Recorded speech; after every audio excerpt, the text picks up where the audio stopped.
Tutorial number 2, and this is how to create a new project on Noodletools. So the first thing that I have to do for my assignment is to create a new project. So I'm going to click up here in the right-hand corner on this green button that says plus new project, and a little side screen opens where I can enter a project title.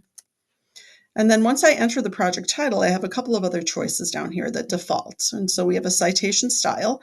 This is always going to be dependent on what class you're sitting in and what your teacher is asking of you for your research project. And so please just follow those directions because this will change based on what your subject is. And then citation level is a good place to start as junior. It's a small set of citation forms.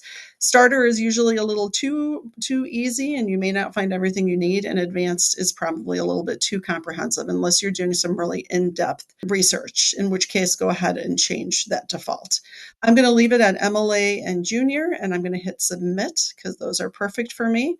And then once I hit submit, I'm going to have my project right here. And so then as you use Noodletools for different assignments and different projects, you're going to have different projects on here that start to populate. And then once I want to start research, I want to make sure that I'm in my project, especially if I have multiple projects on my dashboard. I want to make sure I'm choosing the one that I'm currently working in. And so I'm going to click on the title, and then I'm going to get to a page where I can start to import my sources. The next tutorial will be on how you import sources.